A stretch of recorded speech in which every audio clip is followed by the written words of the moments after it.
সারা সারা তুমি ভেবো না, তুমি তুমি একদম ভেবো না। আমি আমি তোমাকে ফিরিয়ে আনবো। আমি যেখান থেকে তোমায় ফিরিয়ে আনবো। হ্যাঁ, তুমি একদম ভেবো না। আমার যা হয় হোক, তুমি চিন্তা করো না, আমি তোমাকে ফিরিয়ে আনবো। হ্যাঁ, আমি রাগ করনি তো আমার উপর? সারা তোমার জিশানের উপর রাগ করনি তো?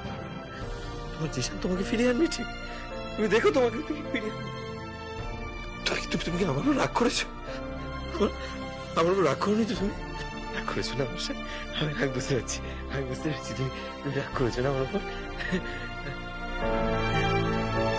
ও আচ্ছা, বুঝতে পেরেছি। আমি ওই তোমার জন্য যে হারটা এনেছিলাম, এই যে দেখতে পাচ্ছ, এটা তোমাকে পড়াইনি বলে, তাই না? সেদিন যে এনেছিলাম তোমার পড়াইনি বলে রাগ করেছো। আমি খুলে পড়াচ্ছি তোমাকে। দেখো তোমার কি সুন্দর লাগবে, দেখো তোমাকে পড়িয়ে দিচ্ছি। দেখো দেখো তুমি কি সুন্দর লাগছো, কি মিষ্টি লাগছো, তুমি কি সুন্দর লাগছো। দেখো, রাগ করোনি তো তুমি আমার উপর? রাগ করোনি তো? তোমার জিনিসের উপর রাগ করতে পারো? তুমি তোমার জিনিসের উপর রাগ করতে পারো না?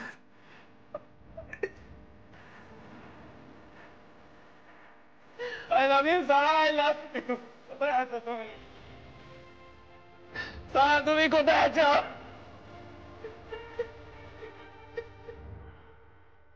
Sarah!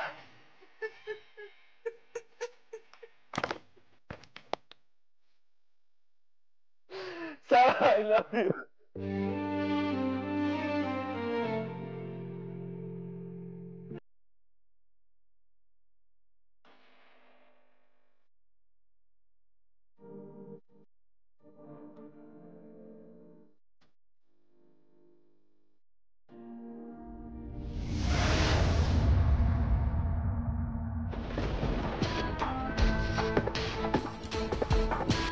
বলছি যে সারাকে যদি ফেরত পেতে চান তাহলে আমার নয় ওই জমিটা লাগবে, না হলে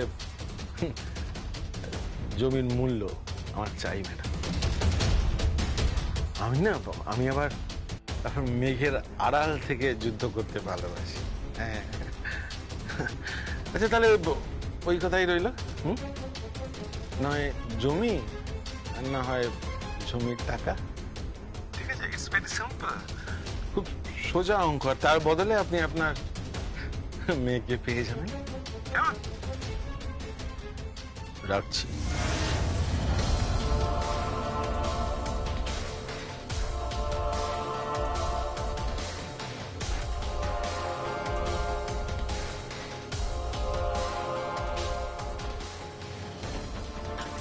মানুষটা এখনো ফিরলো না। একদিকে মেয়ে, একদিকে আবার আসলে আসলে আমাকে কেউ বুঝতে পারছে না। আমার মনটা কেউ বুঝছে না, কেউ না। তোমার মন কেউ বুঝবে না জয়া। আর আর তার জন্য একমাত্র তুমিই দায়ী। তুমি তুমি এত দেরি করলে কেন? কোথায় ছিলে? আর সেই যে বাড়ি থেকে বেরিয়েছো, তারপর তার কোনো খবর নেই। আমি কতবার ফোনে চেষ্টা করেছি, সুইচ অফ বলছে। আর তুমি তো না খেয়ে বেরিয়ে গেছো। কোথায় গেছিলে তুমি? তোমরা আমার কথাটা কেউ ভাববে না?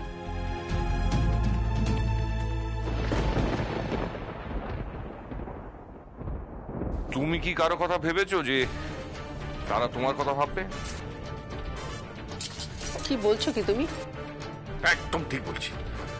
তুমি তোমার মেয়ের কথা ভেবেছো, আমার কথা ভেবেছো, জিশানের কথা একবার ভেবেছো, বাড়ির লোকের কথা ভেবেছো? না, ভাবোনি। যদি ভাবতে তাহলে আজকে এই পরিস্থিতি হতো না। যদি তোমার নিজের জেদ একবার ছাড়তে তাহলে তোমার মেয়ের আজকে এই অবস্থা হতো।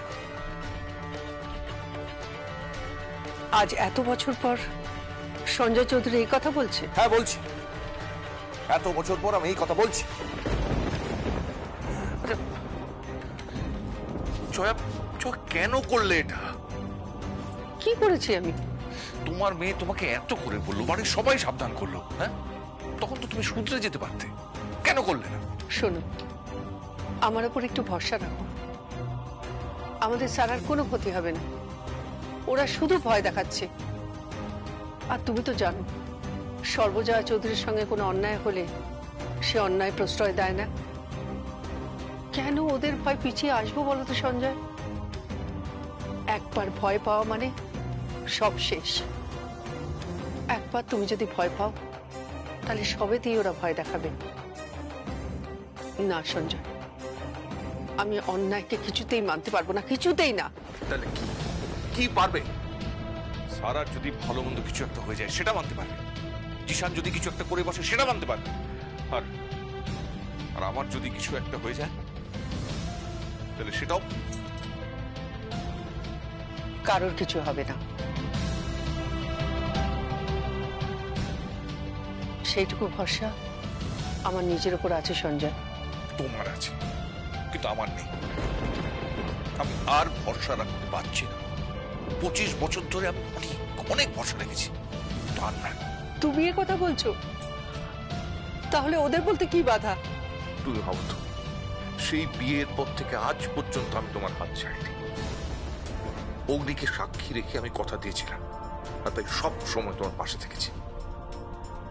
সুখে দুঃখে তোমার হাত ছাড়িনি। যখন যখন সবাই তোমার বিরুদ্ধে গেছে, একমাত্র আমি দাঁড়িয়েছিলাম তোমার পাশে। মনে আছে তোমার?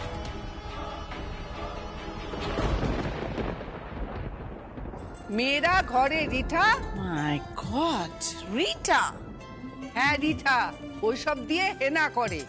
Rubbish, just nonsense. সঞ্জয়, ওকে চেঞ্জ করো। না, ও যেমন আছে তেমন থাকতে দাও। ও একদম খাঁটি, তোমাদের মতো ভেজাল মেশানো না।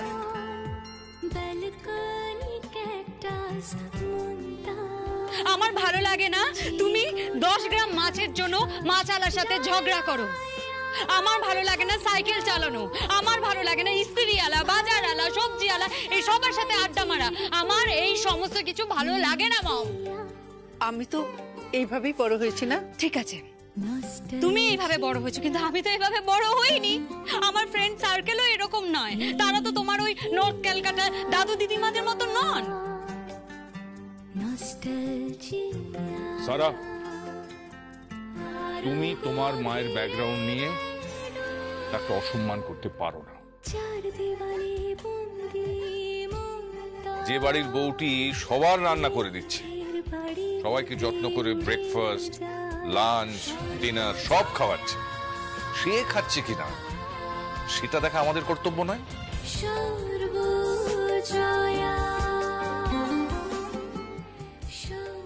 ওর মা খালি তোর কথা ভেবেছে, সবাই ওকে নিয়ে মজা করেছে, হাসাহাসি করেছে, কত কথা শুনিয়েছে, তো কোনো কথা কানে নেয়নি। কেন?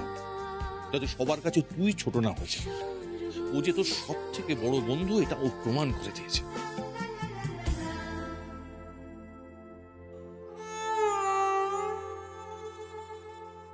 তাহলে আজ কেন হাত ছড়িয়ে নিচ্ছ? কেন ভরসা হারাচ্ছ সঞ্জয়? কারণ আছে। তুমি আজকে যেটা করছো সেটা শুধুমাত্র নিজে হারবে না, তুমি পাল্টে গেছো জয়া। তোমার মাথায় ভূত চেপেছে, সাফল্যের ভূত, নামি হওয়ার ভূত। ভূত বলছো কেন? তুমি তো সব সময় বরাবর বলে এসেছো যে জয়া শুধু সংসারের কাজ করবে না। তুমি তো বলতে বাইরের জগৎটা দেখো জয়া, বাইরে বেরো, জগৎ দেখো, নিজের মতো করে বাঁচো। দিন রাত তোমার ভাইয়ের মেয়ে আমাকে উঠতে বসতে কথা শোনাচ্ছে। হ্যাঁ বলেছিলাম, কিন্তু সেই দিন আমি যদি জানতাম যে এর বিনিময়ে আমার মেয়ের জীবন বিপন্ন হবে, তাহলে কোনো ঠিক বলতাম না। এখন জিশানকে গিয়ে দেখো, ওর দিকে তাকানো যাচ্ছে না। সারার শাড়ি গয়নায় সব আঁকড়ে ধরে রয়েছে। পুরুষ মানুষ তো তাই কাঁদতেও পারছে না, কি অসম্ভব কষ্ট পাচ্ছে। মেজো জেঠু, তুমি না শুধু শুধু জেম্মাকে এই কথাগুলো বলছো, জানো? জেম্মা তো এক কান দিয়ে ঢুকে আরেক কান দিয়ে বার করে দিচ্ছে। রাকা, তুই এত শিক্ষিত, এত লেখাপড়া জানিস, এত ডিগ্রি আছে তোর, তাও এ ধরনের কথা বলছিস তুই? আমি নয় উত্তর কলকাতায় থাকা, টেনে টুনে বিয়ে পাশ করা এদোগলির একটা মেয়ে, আমার নয় শিক্ষা দীক্ষাই নেই, কিন্তু জানিস তো সেই শিক্ষা আমার আছে। যখন বড়রা ঘরে কথা বলে, মানে স্বামী স্ত্রীরা ঘরে কথা বলে, তখন কিন্তু নক করে আসতে হয়। আর সঙ্গে যখন বড় একজন রয়েছে। কি করে শিখবে বলো তো? তুমিও তো ওর গুরুজন, বড়, তোমার কাছেই তো শিখতে হচ্ছে কিভাবে নিজের বড় ভাসুর, বড় যা, হাজবেন্ডের কথা অমান্য করতে হয়, কিভাবে সবার সামনে তাদের ছোট দেখানো যায়, কিভাবে তাদের সঙ্গে কাজের লোকের মতো ট্রিট করতে হয়, এই সব। তাই তো? আচ্ছা দিদি, আমাকে ছোট করে তুমি কি পাও বলো তো? কি চেয়েছিলে? কি চেয়েছিলে তোমরা? যে তোমাদের দাসত্ব করে যাব সারা জীবন? না দিদি, অনেক হয়েছে। মেয়েদের একটা নিজস্ব জগৎ থাকা উচিত। আজকালকার মেয়েরা কি না করছে, প্লেন চালাচ্ছে, যুদ্ধ করছে, ঘরে বাইরে সব রকমের কাজ করছে। আর আমি এইটুকু পারবো না? লোকটা যা বলবে তাই শুনতে হবে? সরি, পারলাম না। শেষ অবধি লড়ে যাব। আর সারার জন্যে কাউকে ভাবতে হবে না, তার ভাবনা আমি ভাববো। জয়া, জয়া, সঞ্জয়, ওর মাথাটা গেছে।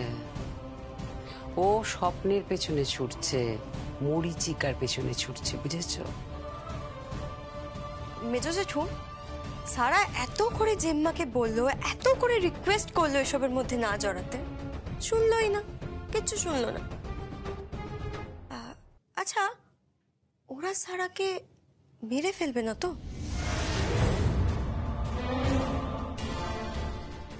চুপ, একদম চুপ। ওকে বকছো কেন সঞ্জয়? ও যেটা বলছে সেটা কি তুমি সম্পূর্ণ উড়িয়ে দিতে পারবে বলো? ওদের অনেক পাওয়ার। জয়া যাদের সঙ্গে লড়াইয়ে নেমেছে তারা কিন্তু সহজে ছেড়ে দেবে না। আর এই সব কিছুর জন্য দায়ী উর্বি। কাকাই, কাকাই, কাকাই, কি হয়েছে?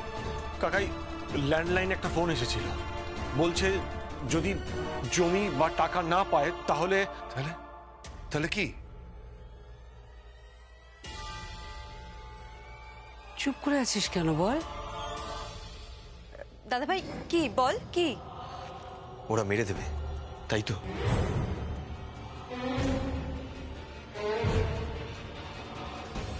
জিশান? হ্যাঁ,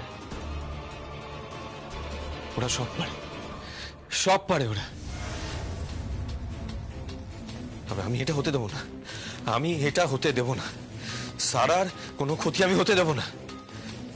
আমি জয়ান্টিকে বলবো, আমি জয়ান্টিকে বোঝাবো। সে কি বুঝবে? জয়াকে বুঝতে হবে, ওকে বুঝতেই হবে।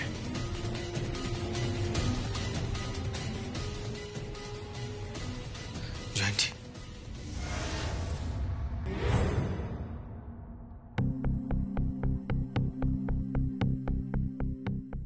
এই নাও তোমার চা। চা খাবো না। আর দূর বাবা, চা খাবো না, বসো তো। আরে বললাম তো চা খাবো না। তোমার কি হয়েছে বলো তো? তুমি তো কোনোদিন চা না খেয়ে কোথাও যাওনি, হঠাৎই নিয়ম ভেঙে। কেন? হ্যাঁ, এই নিয়ম ভাঙার অধিকার কি একমাত্র তোমারই আছে? মানে? নিজেকে প্রশ্নটা জিজ্ঞেস করো, নিজেই উত্তর পেয়ে যাবে। জিশান, জিশান, আসছি। বলুন। তুমি রেডি? আমি রেডি।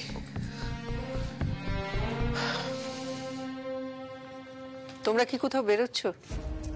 হ্যাঁ হ্যাঁ জয়া পিসি। কোথায় যাচ্ছিস? একবার থানায় যাব। কি করতে? ওরা কোনোভাবে ট্র্যাক করতে পারছে কিনা সেটা নিয়ে কথা বলতে।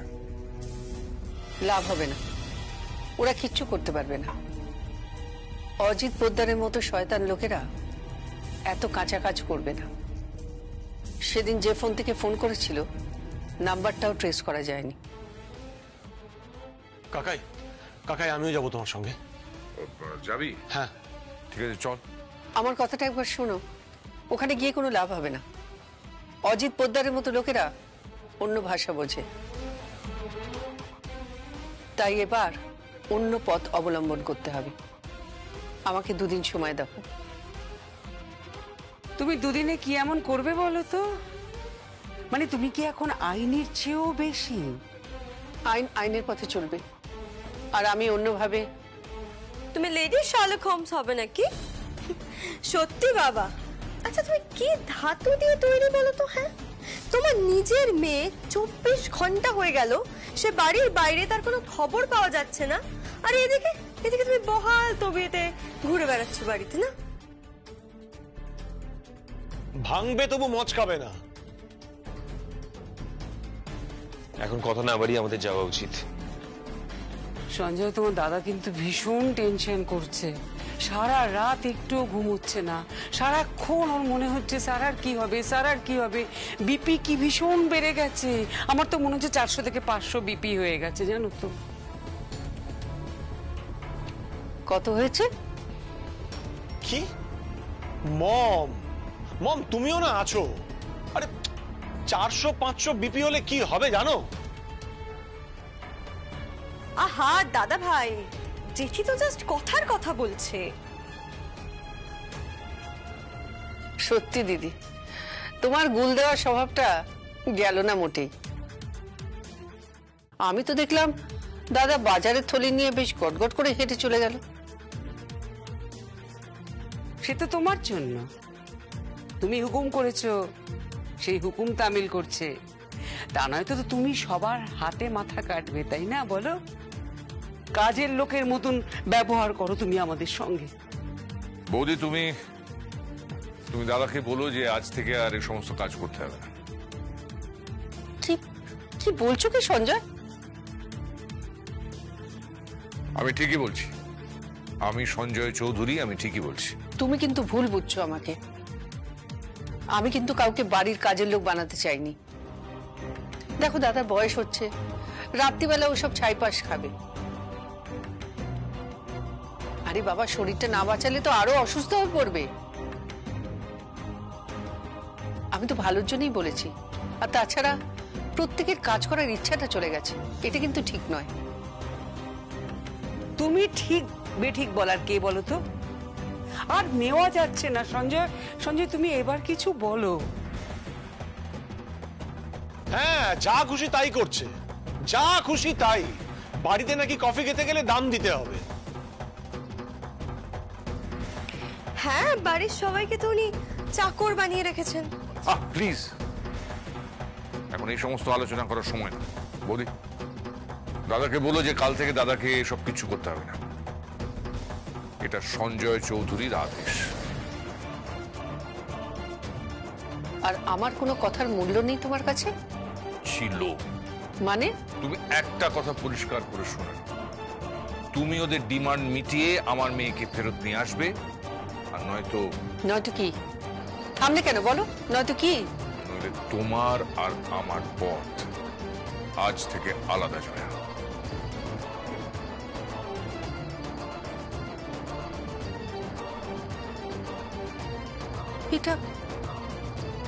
এটা তুমি কি বললে সঞ্জয়?